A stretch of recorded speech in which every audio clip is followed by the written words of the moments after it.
আশা করছি দেখা যাচ্ছে কিনা একটু আমাকে একটু জানাও। যেহেতু পেন এর কালি শেষ হয়ে গেছে, তো আমরা এখন একটু খাতা কলম নিয়ে নতুন সেট আপ নিয়ে শুরু করেছি আবার।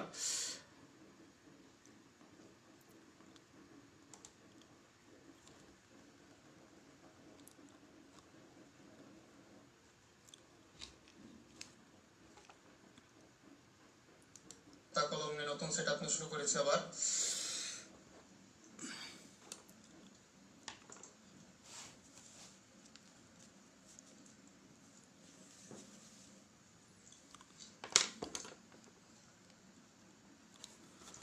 খাতা কলম নিয়ে নতুন সেট আপ নিয়ে শুরু করেছি আবার। তো এই ক্লাসের হচ্ছে টপিক হচ্ছে ফটোমেট্রি ফাইনালি।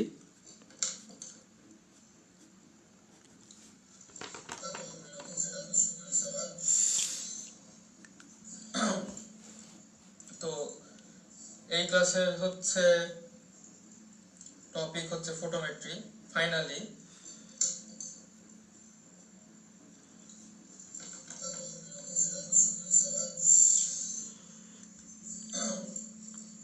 তো এই ক্লাসের হচ্ছে টপিক হচ্ছে ফটোমেট্রি ফাইনালি।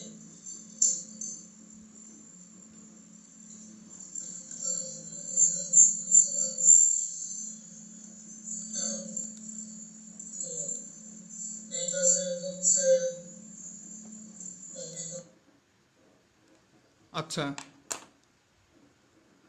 যদি ক্লিয়ারলি দেখা যায় তো আমরা হচ্ছে এর আগের ক্লাসে হচ্ছে আমরা কি পর্যন্ত দেখলাম।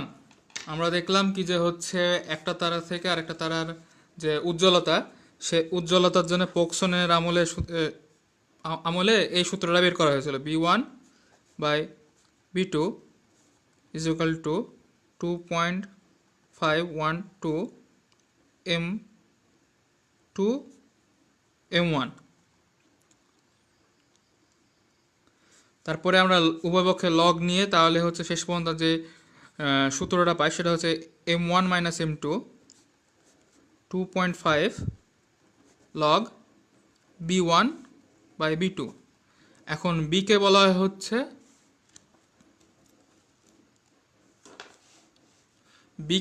হচ্ছে ব্রাইটনেস,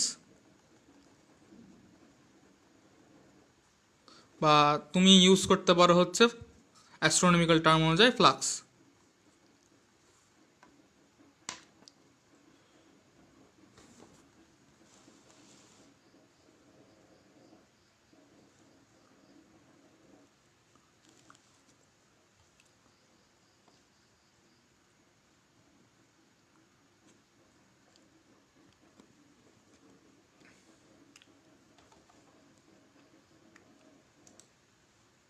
তো কারো যদি কোনো কোশ্চেন থাকে তাহলে সেটা হচ্ছে তোমরা আমাকে জানাবা। তো এখন আমাদের কাজ হচ্ছে যে এই ইকুয়েশনটার আমরা এখন যদি গ্রাফ আঁকাই, তো গ্রাফ আঁকালে যেটা হবে কি যে গ্রাফটা এরকম হবে মোটামুটি। যদি লগারিদমের প্লট করো তাহলে সরলরেখা, আর লগারিদমের প্লট না করলে তুমি যদি এখানে ম্যাগনিটিউড, এই পাশে ম্যাগনিটিউড,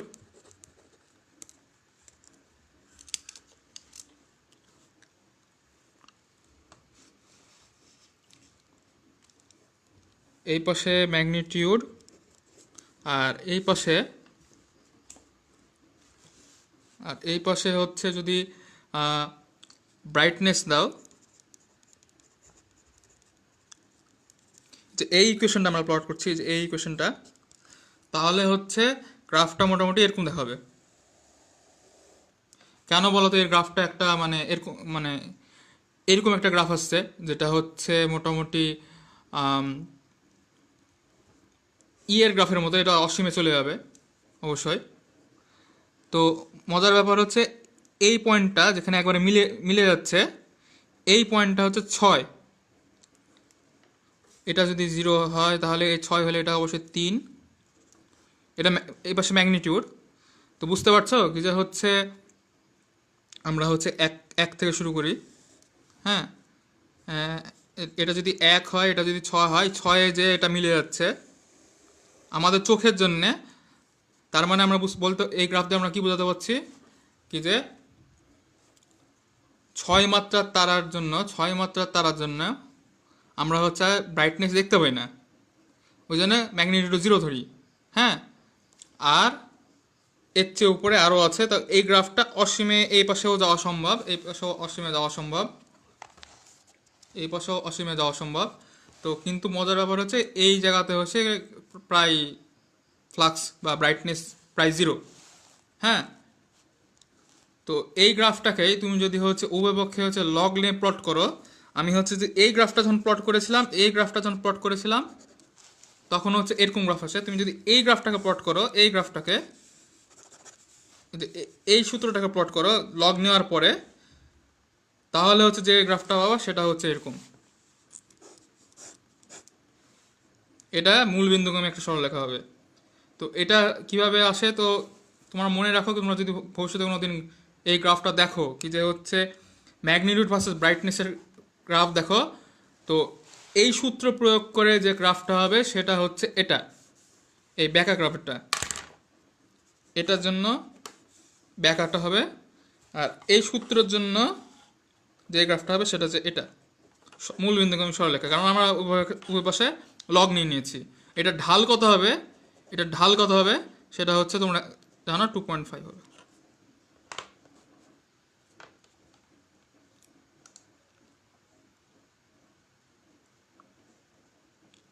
আচ্ছা,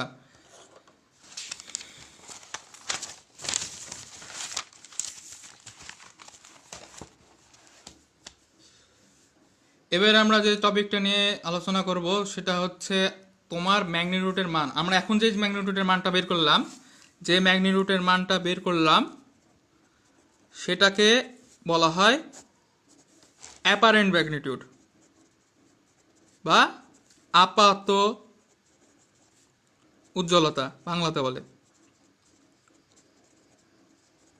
আপাত উজ্জ্বলতা।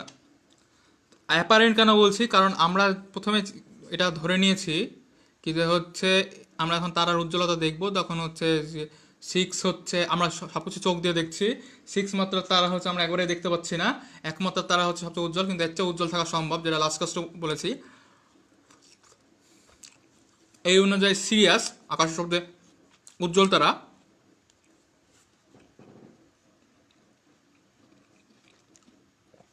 সিরিয়াসের ম্যাগনিটিউড হচ্ছে -1.46। এই মাইনাস আসছে কেন তোমরা বুঝতে পেরেছো কি যে হচ্ছে প্রথমে যখন গ্রিক জ্যোতির্বিদরা এটা নিয়ে প্রথমে আবিষ্কার করেছিলেন, তখন তারা ধরেছিলেন, মনে করেছিলেন না কি যে একমাত্রার তারা চেয়েও উজ্জ্বল কিছু হবে। পরে দেখা গেল না, একমাত্রার চেয়ে উজ্জ্বল তারা আছে। এমনকি আমাদের সূর্যের যে উজ্জ্বলতা বা অ্যাপারেন্ট ম্যাগনিটিউড, সেটা হচ্ছে কত, 26.8 ম্যাগনিটিউড। তো যারা এইচআর ডায়াগ্রামের একটা ক্লাস করেছিলাম আমরা লাইভের, এইচআর ডায়াগ্রামের ক্লাসটা দেখেছিলাম, তারা জানো কি যে হচ্ছে আমাদের ম্যাগনিটিউডকে লিখতে হয় কোনো সংখ্যার উপরে এই সূচক আকারে ম্যাগনিটিউড লেখার কনভেনশন। তুমি এভাবে যদি না লিখতে চাও তাহলে তুমি এভাবে লিখতে পারো 26.8 ম্যাগ, কিন্তু কখনো এম দিয়ে লিখবা না। এম মানে হচ্ছে 26.8 মিটারের মতো জানি ম্যাগ না হয়, সবসময় ম্যাগ থাকবে সূচকে বা এভাবে লিখতে হবে। এটা হচ্ছে অ্যাস্ট্রোনমিতে কনভেনশন। এই তুমি হচ্ছে একটা প্রবলেম সলভ করতে গিয়ে তুমি ম্যাগের এমটাকে নিচে লিখেছো, বা লিখলা হচ্ছে 26.8 বা যতই হলো 26.8 এম লিখলা। তো ওখানে অনেক ক্ষেত্রে মানে কনফিউজ হয়ে যায় যারা পরীক্ষাতে খাতা দেখে, হ্যাঁ, কিন্তু এটা আসলে কি বুঝিয়েছে, সে হচ্ছে ম্যাগনিটিউড বুঝিয়েছে না মিটার বুঝিয়েছে না কি বুঝিয়েছে। তো সবসময় ম্যাগনিটিউড লেখার কনভেনশন কি ম্যাগনিটিউড লেখার কনভেনশন হচ্ছে 20, মানে যে কোনো সংখ্যার উপরে, সাপোজ 0 উপরে এরকম করে এম লিখবা, বা 0 পাশে এভাবে ম্যাগ লিখবা। এটা হচ্ছে ম্যাগনিটিউড লেখার কনভেনশন আর কি। তো তোমাকে কি হচ্ছে কিছু জ্যোতিষ্কের আপাত উজ্জ্বলতা মনে রাখা লাগবে না, এই জিনিসটা একটা চিন্তা করার বিষয়।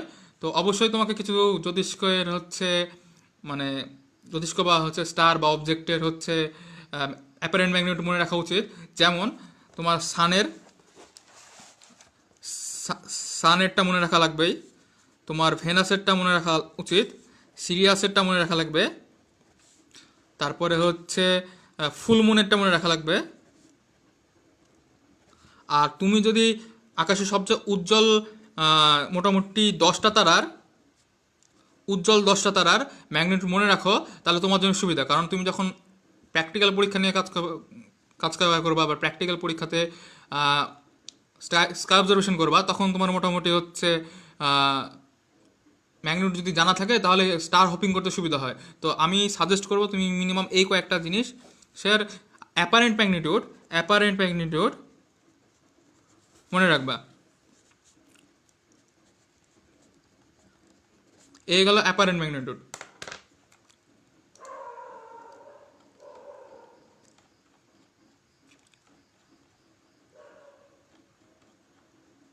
ওকে, এখন আমরা কিছু প্রবলেম সলভিং করে ফেলতে পারি। তো প্রবলেম সলভিং এর ক্ষেত্রে আমরা প্রথমে এখন যে জিনিসটা বের করব সেটা হচ্ছে ইরর ইন ম্যাগনিটিউড। আমরা বের করব হচ্ছে ইরর ইন ম্যাগনিটিউড। আমি যতটুকু সূত্র শিখেছি ততক্ষণই দেয় ম্যাগনিটিউডের ইরর বের করা শিখবো। হ্যাঁ, তো সাপোজ একটা প্রবলেম, হ্যাঁ, একটা প্রবলেমে বলা আছে তুমি একটা সোর্সের জন্য ফ্লাক্সের পরিমাণ পেলা কি এফ, আবার ওই সোর্স থেকে কিছুক্ষণ পর একটু হয়তো ফ্লাক্সের ফ্লাকচুয়েশনের কারণে কিছুক্ষণ পর পেলা এফ প্লাস ডেল এফ। হ্যাঁ, প্রথমে পাচ্ছ এফ, তারা বা অবজেক্টটা ফ্লিকার করছে মানে কখনো হচ্ছে হয়তো হঠাৎ করে হচ্ছে তার ফ্লাক্স কমে যাচ্ছে বা বেড়ে যাচ্ছে। তা আমি ধরতে পারি একটা নির্দিষ্ট মোমেন্টে এফ পাচ্ছিলাম, তার একটু পরে আমি তার বস্তু থেকেই ফ্লাক্সের পরিমাণ পেলাম এফ প্লাস ডেল এফ। হ্যাঁ, এখন আমি এটা বলতে পারি যে ডেল এফের মান মেন ফ্লাক্সের মানের চেয়ে অনেক কম। এটা আমি হচ্ছে তোমাকে বলে দিলাম। এখন তোমাকে বের করতে হবে কি যে এই এই পার্থক্যর জন্য, হ্যাঁ, এই পার্থক্যর জন্য তোমার ম্যাগনিটিউডের কি পরিবর্তন হলো, তারার উজ্জ্বলতার ম্যাগনিটিউডে আমরা কীরকম পরিবর্তন পাবো। তো আমরা হচ্ছে প্রথমে অঙ্কটা সলভ করার জন্য হচ্ছে প্রক্সনের ল দিয়ে শুরু করি। প্রক্সনের ল দিয়ে কী হবে, ধরলাম কি যে এম এর জন্য পাচ্ছি এফ, আর হচ্ছে এম ওয়ানের জন্য পাচ্ছি এফ, আর এম টু এর জন্য পাচ্ছি কত এফ প্লাস ডেল এফ। হ্যাঁ, এখন আমি পক্সনের সূত্র ইউজ করব।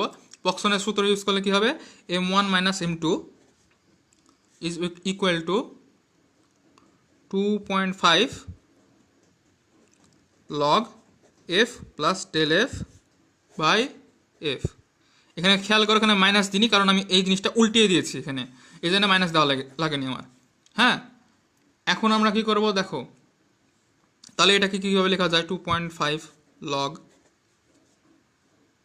1 plus del F by F, এভাবে লেখা যায়। এখানে আমাদের মজার সূত্র কি আছে জানো, তোমার কোনো এখানে এই জিনিসটা বের করা যায় ডেরিভেটিভ করে এই মোমেন্টের জন্য, কি যে হচ্ছে এই জায়গাতে একটুক সলভ করার জন্য আমি একটা সূত্র ডিরাইভ করবো, এতটুকু। সাপোজ একটা ইকুয়েশন এফ অফ এক্স,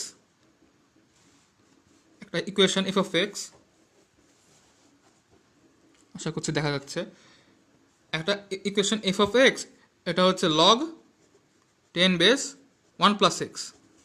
ওকে, তারপরে আমরা ধরলাম y is equal to log 1 plus x. তাহলে আমরা কি করতে পারি, 10 base y is equal to 1 plus x. আমরা এখন লিখতে পারি 10 is equal to E to the power loan 10, আমরা এটা লিখতে পারি, এটা সূত্র। হ্যাঁ, তাহলে আমরা লিখতে পারি কি, ই টু দি পাওয়ার লন 10y equal to 1 plus x. এখন আমি যদি উভয় পক্ষে ডেরিভেটিভ করি, তাহলে ডেরিভেটিভ করলে কি আসবে, d y by d x is equal to 10 to the power y by d x আসবে, যদি এটা খুব সহজ ডেরিভেটিভ। আর তাহলে শেষ পর্যন্ত কত আসে, ডি ওয়াই বাই ডি এক্সের মান আসে 1 বাই লন 10। এই যে এই ইকুয়েশনটা বের হলো, হ্যাঁ, এই ইকুয়েশনটার মান কি বের হচ্ছে, তাহলে আমরা লিখতে পারি এফ অফ এক্স সমান 0 প্লাস এক্স প্লাস লন 10। দেখছো আমরা হচ্ছে একটা ইকুয়েশন বের করে ফেলেছি, এখন এই ইকুয়েশনের মানটাই আমি যদি এখানে গিয়ে বসাই তাহলে কি আছে দেখো।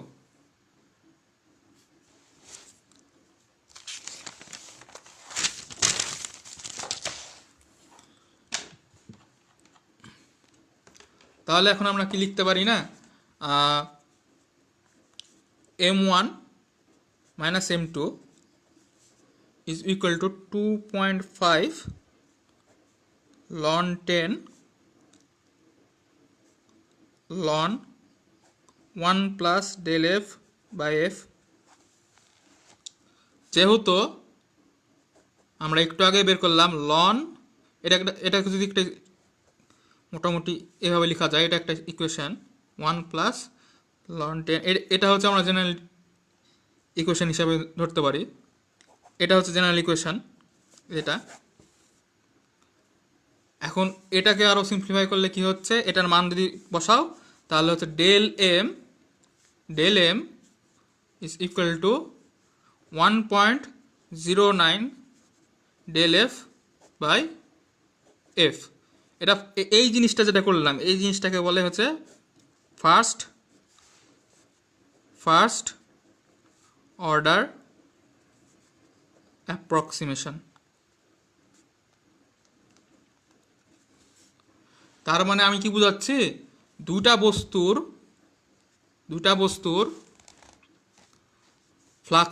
ফ্লাক্সের পার্থক্য যদি হচ্ছে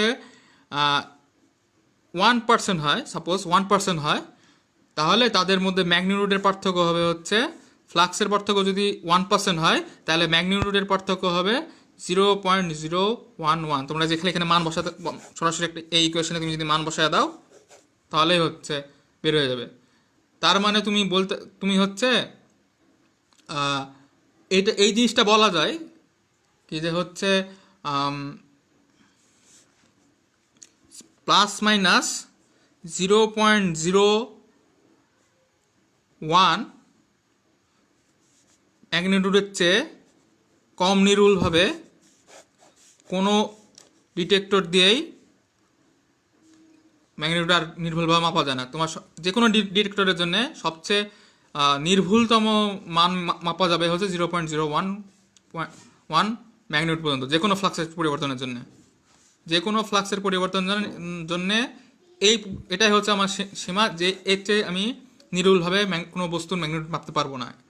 এটা মোটামুটি আশা করছি বুঝেছ।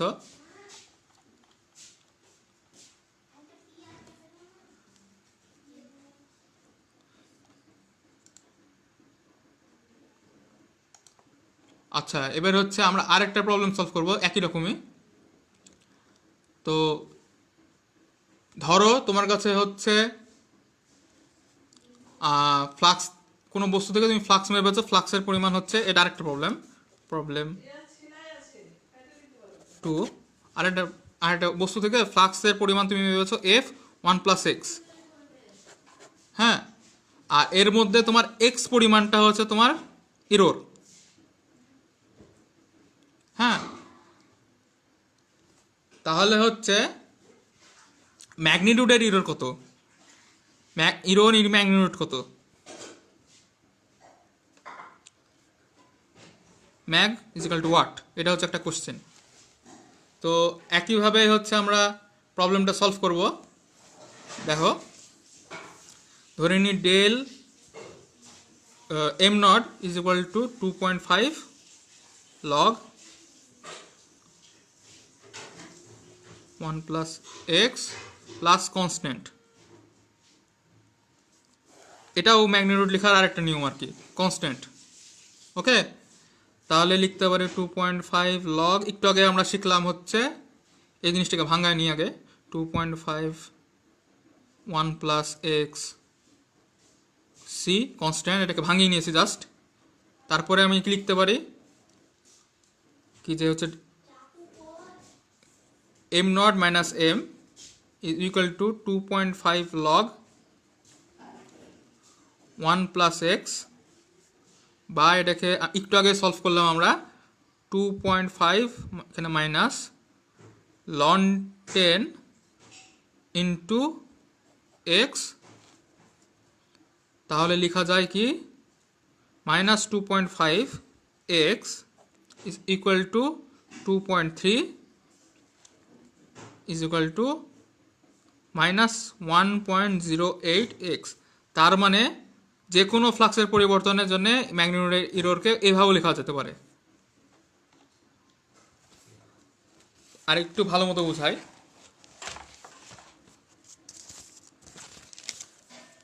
মানে সাপোজ তুমি ধরো কি যে তোমার কোনো মেজারমেন্টে ফ্লাক্সের পরিমাণ আসছে 12.0 প্লাস মাইনাস 1, সাপোজ এটা হচ্ছে তোমার ফ্লাক্সের মান আসছে। তার মানে তুমি বলতে পারবা এক কথাতেই কি যে হচ্ছে ফ্লাক্সের পরিবর্তনের এই ফ্লাক্সের অনিশ্চয়তার জন্য ম্যাগনিটিউডের চেঞ্জ হবে কত, ম্যাগনিটিউডের চেঞ্জ ডেল এম হবে হচ্ছে, একটু আগে সূত্র বের করলাম হচ্ছে মাইনাস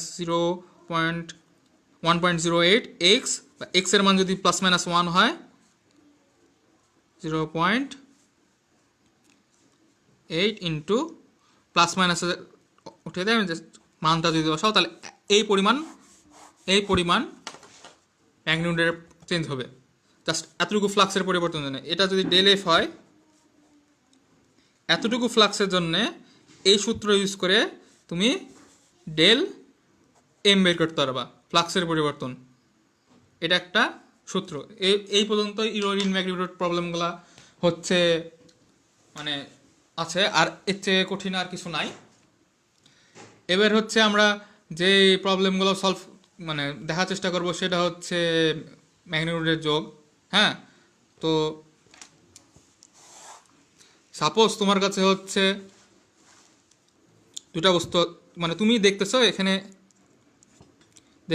দেখছো কি যে হচ্ছে দুটা তারা খুব কাছাকাছি আছে। সাপোজ এরা হচ্ছে অ্যাপারেন্ট বাইনারি, এরা আসলে বাইনারি স্টার না, মানে তোমার কাছে মনে হচ্ছে এরা বাইনারি কিন্তু আসলে এরা বাইনারি স্টার না।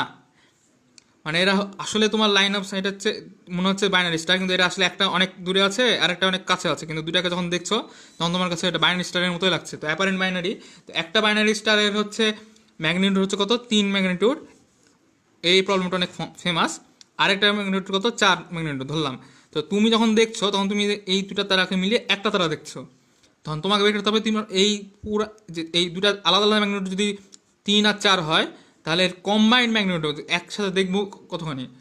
হ্যাঁ, তো আমি ধরে নিই কি যে এটা ইজিক্যাল টু এ, এটা ইজিক্যাল টু বি, আর কম্বাইন্ড যেটা দেখবো সেটা হচ্ছে সি। ওকে, তাহলে আমরা হচ্ছে এখন লিখতে পারি কি M B minus M A is equal two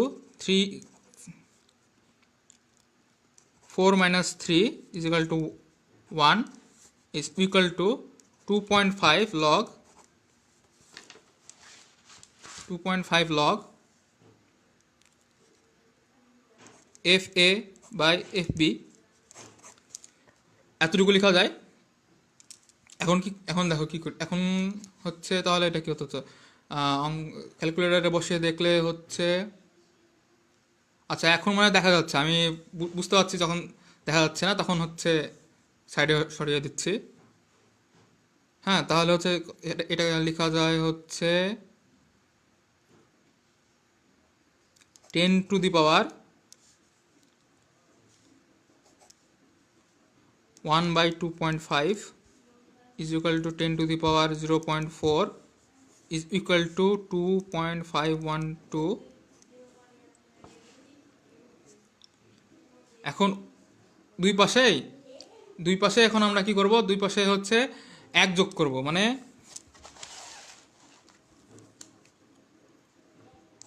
F B, okay, F A বা F B plus 1 is equal to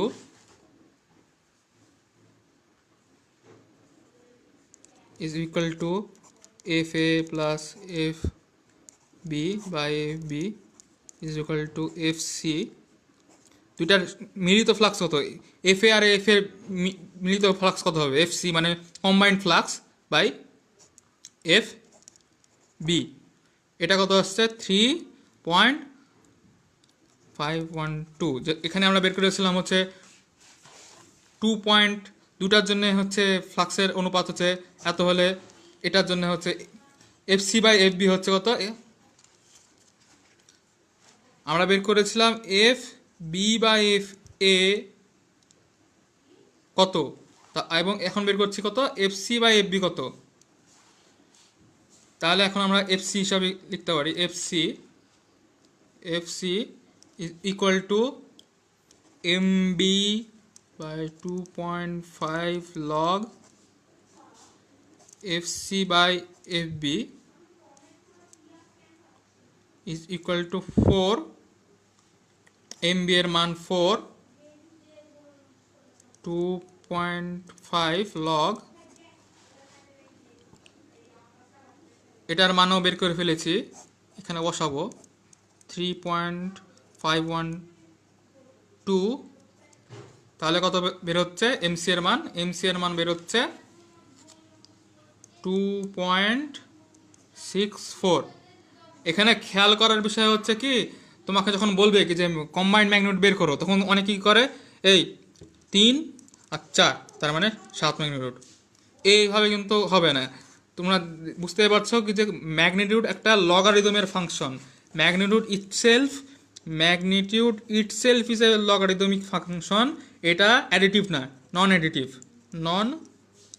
additive. কিন্তু ফ্লাক্স হচ্ছে অ্যাডিটিভ।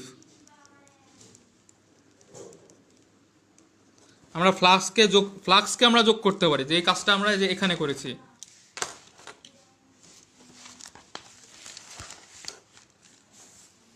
ফ্লাক্সকে আমরা যোগ করতে পারি, যে কাজটা আমরা এখানে করেছি, কিন্তু ম্যাগনিটিউডকে যোগ করা যাবে না। তো যখন ম্যাগনিটিউড অ্যাডিশনের অঙ্কগুলো আসে তখন চিন্তা ভাবনা করে অঙ্ক করবা, যে ম্যাগনিটিউড অ্যাড করা যায় না, ফ্লাক্স অ্যাড করা যায়। আগে যে কোনো একটা রেশিও বের করে নিবা, তারপরে হচ্ছে বাকি একটা রেশিও বের করে নিয়ে ওই সাপেক্ষে আরেকটা অঙ্ক করার চেষ্টা করবা।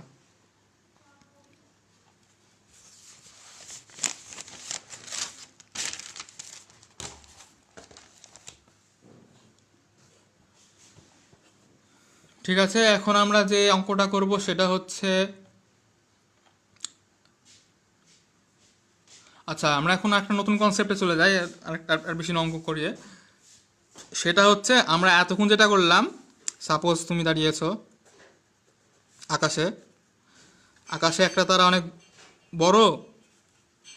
আমি আগে তোমার এটা মনে করো তোমার হচ্ছে সেলেস্টিয়াল স্ফিয়ার। আকাশের দেয়ালে একটা তারা অনেক বড় আর একটা তারা অনেক ছোট, কিন্তু এই তারাটা অনেক কাছে। মনে করো এটা তোমার সেলেস্টিয়াল স্ফিয়ারের দেয়াল, ওকে, যেটা তুমি দেখছো। কিন্তু রিয়ালি এই তারাটা অনেক বড় কিন্তু অনেক দূরে আছে, এটার ডিস্টেন্সটা বেশি, এটা মনে করো D1। এই তারাটা অনেক ছোট কিন্তু কাছে আছে, D2। রিয়াল ক্ষেত্রে যেটা হচ্ছে কি, D1 অনেক অনেক বড়, D2 কিন্তু সাইজ এই দুটা সাইজ আকাশের দেওয়ালে কি মনে হচ্ছে, এটা যদি হচ্ছে 1 হয়, এটা যদি 2 হয়, 2 বড় 1। তো বুঝতে পারছো কি যে এখানে একটা ঝামেলা কি যে হচ্ছে আমরা দূরত্বকে ঠিক মতো কাউন্ট করছি না। যত একটা বস্তু যত কাছে, আমরা ফ্লাক্সের ইকুয়েশন থেকে কি জানি, একটা বস্তু যত কাছে তার উজ্জ্বলতা তত বেশি, ফ্লাক্স তত আমার কাছে বেশি। তো এই একটা সমস্যা যে অ্যাপারেন্ট ম্যাগনেটের ক্ষেত্রে আমরা ঠিক মতো বলতে পারছি না, একটা তারা অনেক কাছে আছে বলে আমার কাছে অনেক বেশি বেশি উজ্জ্বল মনে হচ্ছে, এই জন্য আমি তারাটাকে বলছি বেশি উজ্জ্বলতার। কিন্তু আবার একটা তারা অনেক দূরে আছে কিন্তু তারা আসল উজ্জ্বলতা বড় বেশি, কিন্তু আমরা তাকে যত দূরে আছে বুঝতে পারছি না তারাটা হচ্ছে আসলে বড় না ছোট। এই ক্ষেত্রে আমরা কি করব, এই ক্ষেত্রে হচ্ছে একটা বায়াস আছে, এই বায়াসকে দূর করার জন্যে আমি ধরে নিব এটা আমি আমার থেকে সকল তারার দূরত্ব সমান, ডি প্রত্যেকটা তারার জন্য সমান। তো একটা তারা যদি ছোট হয় তাকে ছোটই দেখবো, একটা তারা যদি বড় হয় তখন বড়ই দেখবো। এই ডি ডিস্টেন্সটাকে বলা হয় হচ্ছে 10 পারসেক। 10 পারসেক নেওয়া হয়েছে কি কারণে?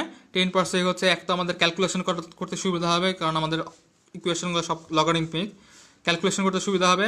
আর 10 পিসি দূর পর্যন্ত তৎকালীন আমলের যে বিজ্ঞানীরা ছিল ছিল 10 পিসি পর্যন্ত যে দূরে, আমরা জানি হচ্ছে distance is equal to 1/p। ওকে, তার মানে হচ্ছে ডিস্টেন্স যদি 10 পিসি হয় তাহলে হচ্ছে প্যারালাক্স অ্যাঙ্গেল কত?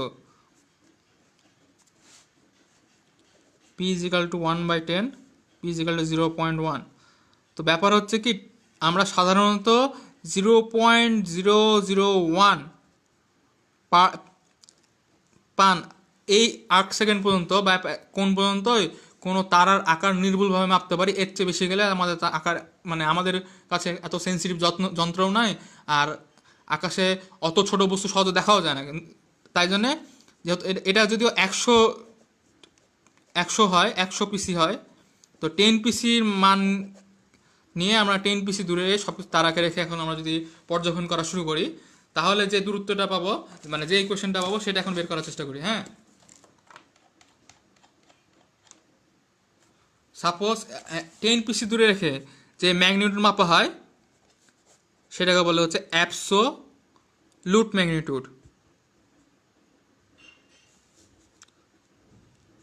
ম্যাগনিটিউড। তো এর ইকুয়েশনটা আমরা ডিরাইভ করলে হচ্ছে, ধরি কি যে অ্যাবসোলুট ম্যাগনিটিউডের জন্য লিখবো হচ্ছে বড় হাতের এম, অ্যাপারেন্ট ম্যাগনিটিউডের জন্য লিখবো যেটা খালি চোখে দেখি সেটাকে লিখবো ছোট হাতের এম।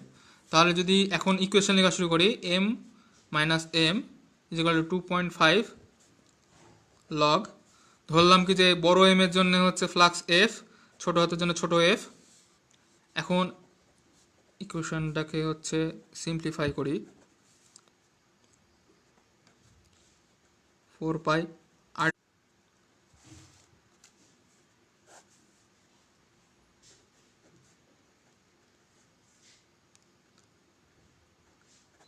এই ডি আর এই ডি কিন্তু আলাদা, খেয়াল করো এই ডি আর এই ডি আলাদা।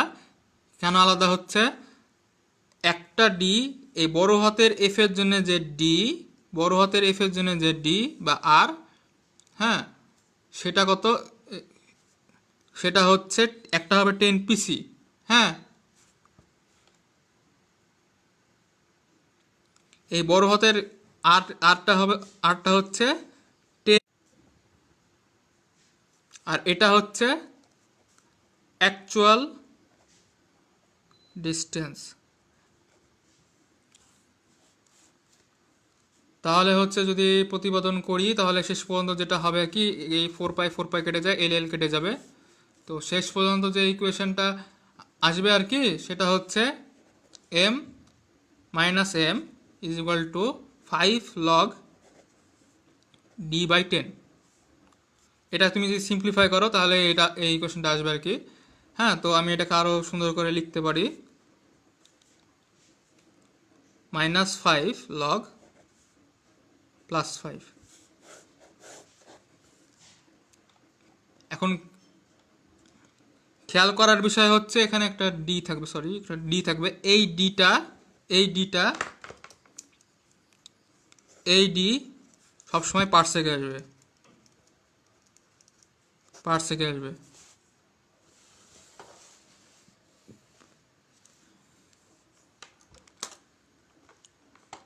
এই পর্যন্ত কি কারো কোনো কোশ্চেন আছে?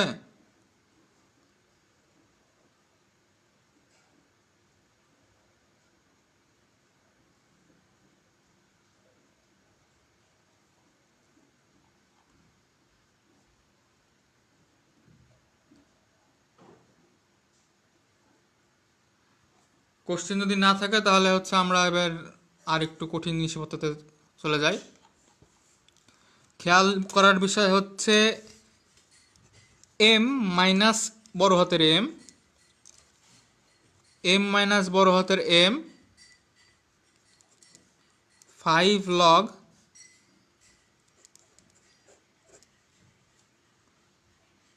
r/10 pc,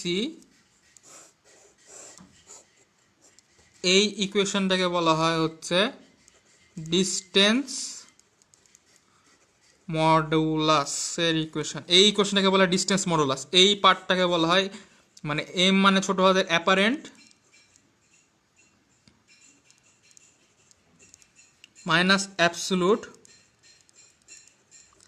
এই মানটাকে বলা হচ্ছে ডিস্টেন্স মডুলাস, যেটা যেটা হচ্ছে জাস্ট আর এর উপরে মানে বস্তুর ডিস্টেন্সের উপরে নির্ভর করে, লুমিনিসিটির উপরে নির্ভর করে না।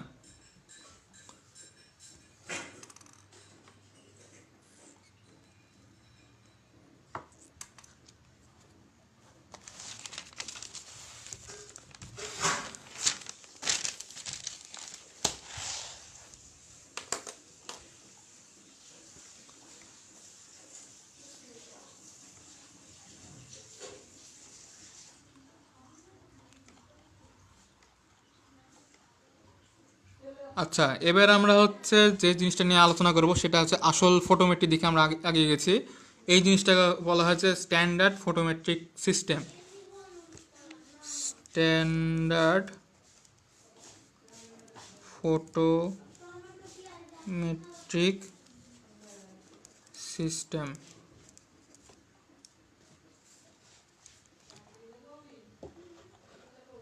স্ট্যান্ডার্ড ফটোমেট্রিক সিস্টেম শেখার আগে আমাদেরকে যে জিনিসটা শেখা লাগবে সেটা হচ্ছে কি ইনস্ট্রুমেন্টাল ম্যাগনিটিউড কি জিনিস।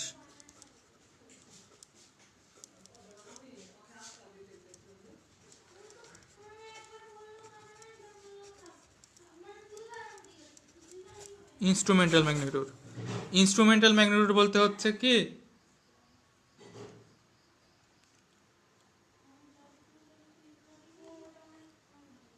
সাপোজ আমাদের কাছে একটা ফিল্টার আছে। ফিল্টার কি এই নিয়ে আমি হচ্ছে আগে অনেক কথাবার্তা বলেছি। ফিল্টার আছে, এই ফিল্টারগুলো কি করে আমাদের টেলিস্কোপ বা ডিটেক্টরের উপরে লাগানো থাকে। সব ধরনের আলোক তরঙ্গ যদি এই ফিল্টারের উপরে আসে, সে খালি নির্দিষ্ট পরিমাণ আলোয়, নির্দিষ্ট তরঙ্গ দৈর্ঘ্যের আলোয় বা নির্দিষ্ট পরিমাণ আলোয় সে হচ্ছে এই ফিল্টার দিয়ে পাস করে। তো এই ধরনের ফিল্টার ইউজ করা হয় ফটোগ্রাফি প্লেট বা সিসিডি ক্যামেরা, আরও অনেক ধরনের মানে ফটোমেট্রিক ডিটেক্টর আছে। তো এটার কালেক্টিং এরিয়া সাপোজ এ। এখন এটার উপরে যত আলো পড়বে ততই হচ্ছে আমাদের কোনো বস্তু ডিটেক্ট করতে সুবিধা হবে। একটা বস্তু থেকে যত পরিমাণ আলো আসবে আর যত বড় এরিয়া হবে আমাদের ডিটেক্টরের,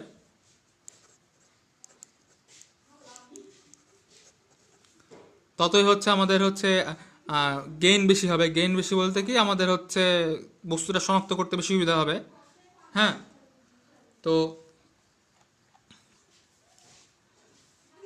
এখানে আলো আসা বলতে কি বোঝায়? আলো আসা বলতে বোঝায় এই এরিয়াতে কি পরিমাণ ফোটন এসে পড়ছে, কি পরিমাণ ফোটন এসে পড়ছে।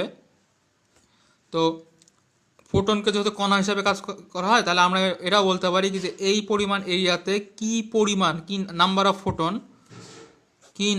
ফোটন এসে পড়ছে একটা নির্দিষ্ট মোমেন্টে, N not at the time of t।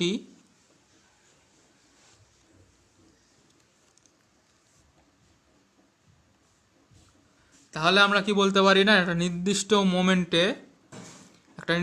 Moment, এর আগে আমরা হচ্ছে ফুল ওয়াইড হাফ ম্যাক্সিমামও দেখিয়েছি কি যে সাপোজ যদি এটা ওয়েভলেংথ হয় আর এটা হচ্ছে ট্রান্সমিশন রেট হয়, মানে যে পরিমাণ আলো এই ফিল্টার দিয়ে পাস করতে পারে, এই ফিল্টার দিয়ে যে পরিমাণ আলো পাস করতে পারে, দেখতে পাচ্ছ সবগুলো আলোয় আসছে কিন্তু হচ্ছে একটা নির্দিষ্ট তরঙ্গের আলোয় পাস করতে পারছে। তো আমি এটা এখানে বলতে পারি, একটা গ্রাফ আঁকাতে পারি যে এটা হচ্ছে ট্রান্সমিশন, যে পরিমাণ হচ্ছে আলো পাস করতে পারে ফিল্টার দিয়ে, এটা যদি ল্যামডা হয় তো এটা একটা বেল শেপ কার্ভ করবে, এটাকে গাউসিয়ান কার্ভও বলা হয়। তো আমি বলেছিলাম কি যে এটা এই ট্রান্সমিশনের যদি 100% হয় তাহলে হচ্ছে এই পরিমাণ হচ্ছে ম্যাক্সিমাম সে হচ্ছে পাস করতে পারবে, এই ফিল্টার থেকে পাস করতে পারবে। কিন্তু আমি জানি কি যে একটা একটা ফিল্টারের বিভিন্ন কারণে সব পরিমাণ আলো, যে পরিমাণ আলো আসছে সেই পরিমাণ আলোই হচ্ছে পাস করতে পারে না।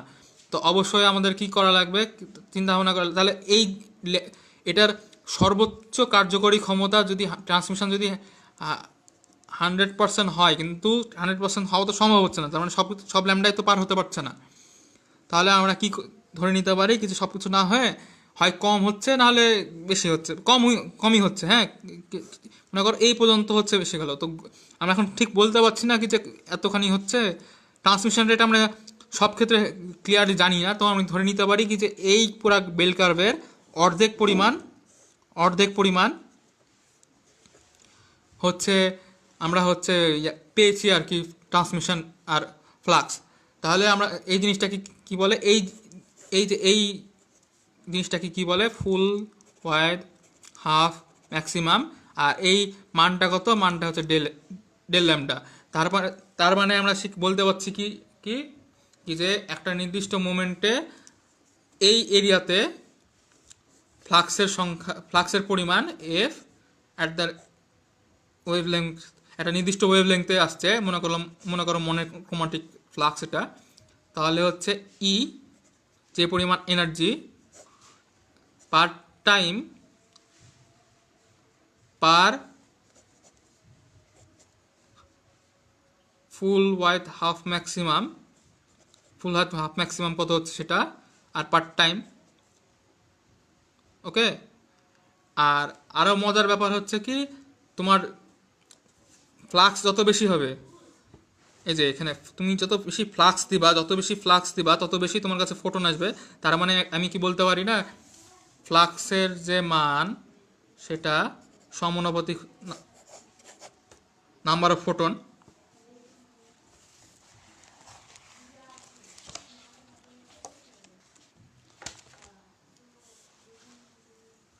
তাহলে আমরা শেষ পর্যন্ত বের করলাম কি যে ফ্লাক্সের যে মান সেটা হচ্ছে নাম্বার অফ ফোটনের সমানুপাতিক। তার মানে আমরা শেষ পর্যন্ত ইনস্ট্রুমেন্টাল ম্যাগনিটিউড লিখতে পারছি, এম ইনস্ট্রুমেন্ট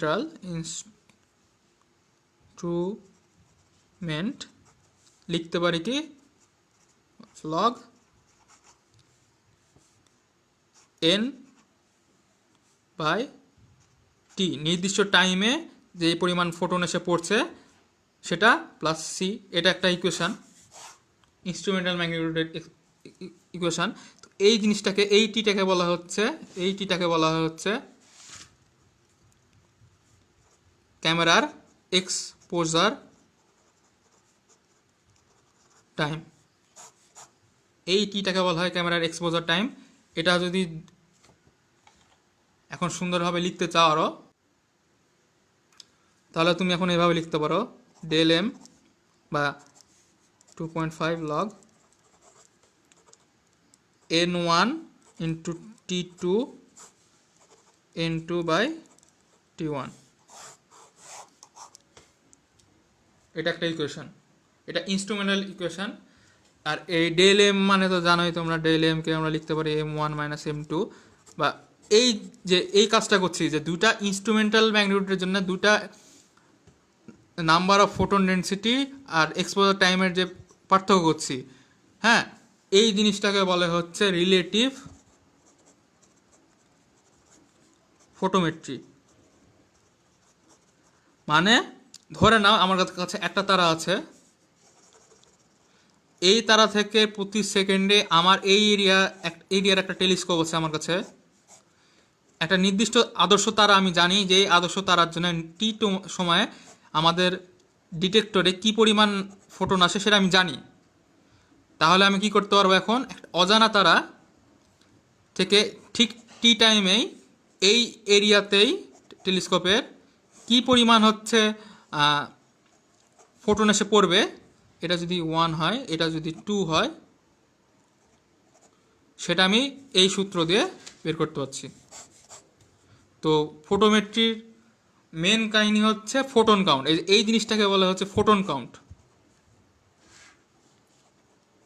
ফোটন কাউন্ট বা সরাসরি হচ্ছে কাউন্ট। কাউন্ট বলে আর কি।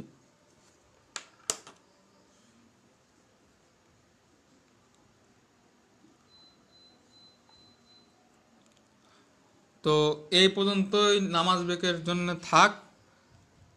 পরে হচ্ছে আমরা ফটোমেট্রি নিয়ে আরো ডিটেলে কথাবার্তা বলবো।